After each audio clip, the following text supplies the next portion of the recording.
उंगलियां फेर मेरे बालों में, मेरा दर्द सर नहीं जाता, ऐसे पड़ा हूं तेरे इश्क में जैसे कोई मर नहीं जाता। नाजरीन ग्रामी, आप लोग सोचते होंगे कि रजब भट्ट इतना वायरल कैसे हो रहा है।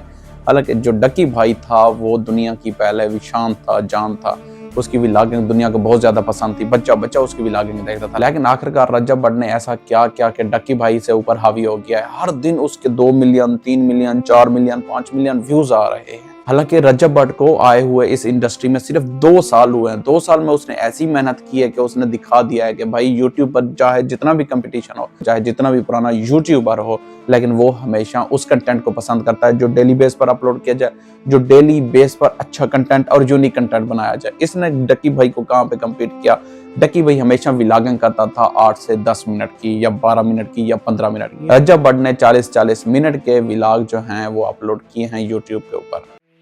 हालांकि इससे पहले बहुत सारे बड़े बड़े यूट्यूबर थे, जिसमें आप देखें सिस्ट्रोलॉजी को देख लें, इकरा कंवल को देख लें, लेकिन उसने सबको कम्पीट किया है। हालांकि उसके साथ जो दोस्त हैं, अभी उसका एक दोस्त जो है डोगर, वो कबूतर उड़ाता था। और जो रजब भट्ट था, इसका कोई काम नहीं था, इतना पढ़ा लिखा भी नहीं था, क्योंकि इसकी फैमिली के ऊपर बर्डन था, ये बड़ा गरीब फैमिली से ताल्लुक रखता था। लेकिन इसने अपनी मेहनत को, अपनी शान को उजागर किया, और उसके साथ ये जिम पर काम करता था, वहां से इसने ड्रामे में काम किया, और उसके बाद ये व्लॉगिंग पे आया। और इतना मजे का व्लॉग करता है कि हर कोई इसको पसंद करने लगा है। लेकिन मुझे जो एक चीज रजब भट्ट में पसंद नहीं आई, वो एक ये चीज है कि रजब भट्ट ने अपने डिस्क्रिप्शन में ये लिखा हुआ है कि an ordinary person with an extra ordinary God. लेकिन मैं ये समझता हूँ कि इस चीज को नहीं लिखना चाहिए था, क्योंकि जब इसके हम ट्रांसलेट करते हैं उर्दू में या हिंदी में, मीनिंग तो कुछ और ही होते हैं। अगर हम एज ए मुस्लिम देखें तो इस चीज को उससे इम्प्रूव करना चाहिए। शायद उसने जब चैनल बनाया होगा उसने नहीं देखा होगा, या किसी ने उसको बताया नहीं होगा।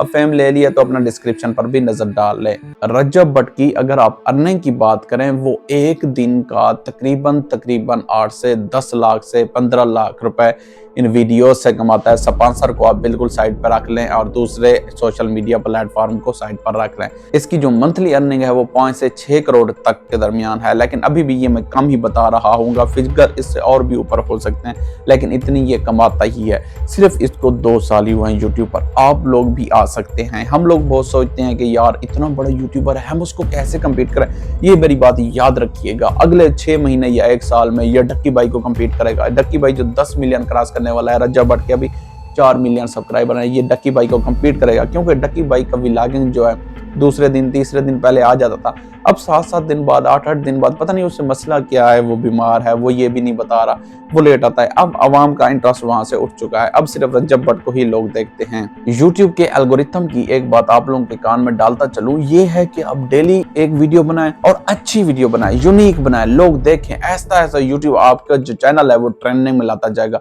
अब रजब भट्ट का ऐसे ही ट्रेंडिंग में आ रहा है। बाकी सब यूट्यूबर जो 3-3, 6-6, 8-8 साल से मेहनत कर रहे हैं, रजब भट्ट ने उनको कम्पीट कर दिया। हाँ, लेकिन एक बात मैं ये करना चाहूंगा कि ये बंदा दिखाता अपनी फैमिली को है, जितने भी आते हैं। अब डक्की भाई ने अरूब से शादी की और ये दिखाई कि अरूब मेरी बीवी है। पहले उसकी व्लॉगिंग के ऊपर व्यूज इतने नहीं थे, अब व्यूज बढ़ गए हैं। और रजब भट्ट ने अब भी शादी कर ली है। पहले अपनी बीवी का चेहरा भी नहीं दिखाता था, अब पहले माँ से भी डांट खाता था, अब बीवी से भी डांट खाएगा, अपने अब्बे से भी डांट खाएगा। अब ये रजब भट्ट की फैमिली में एक और बंदा भी ऐड हो गया है। अब डेली व्लॉगिंग करनी है तो बेशक करो, लेकिन हमारी आवाम के अंदर ये गंद भी पड़ रहे हैं। जो आज की नौजवान नई नस्ल है, उसके जहन में डक्की भाई, रजब भट्ट, सिस्ट्रोलॉजी, ऐसे ऐसे नाम है, और वो चाहते हैं कि जल्द पैसा कमाया जाए। और वो अपनी माए बहनों को भी वीडियोस में लाना चाह रहे हैं, और ये कहना चाह रहे हैं कि पाकिस्तान में जॉब तो है नहीं, किसी दूसरे मुल्क में जाए वहां भी जॉब नहीं है।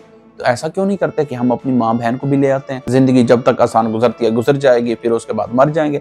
सबके जहन में ये है कि जल्दी से जल्दी पैसा कमाओ। पैसा हमारे जहन में भर चुका है। तो यही वजह है कि गाइस रजब भट्ट ऊपर से ऊपर आ रहा है। हालांकि इसकी अम्मा डांटती है, और इसकी अम्मा की डांट सब लोग देखते हैं, क्योंकि ये एक यूनिक कंटेंट था। रजब भट्ट ने एक तो डेली पोस्टिंग शुरू कर दी, और 42 मिनट, 46 मिनट, 50 मिनट के व्लॉग डालना शुरू कर दिए। इस तरीके से इसने सबको कम्पीट किया। एक और बात बताता चलूं, आपने सौरभ जोशी का नाम शायद सुना हो, इंडिया का बेस्ट व्लॉगर था कभी, और सबसे ज्यादा उसके व्यूज आते थे। लेकिन अब वो नीचे डाउन है।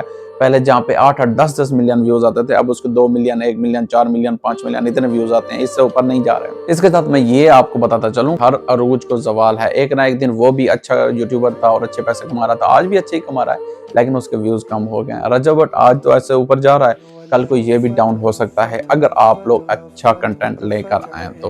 उम्मीद करता हूँ हमारी आज की वीडियो आप लोगों को पसंद आई होगी। मिलते हैं नेक्स्ट वीडियो में, तब तक के लिए अल्लाह हाफिज।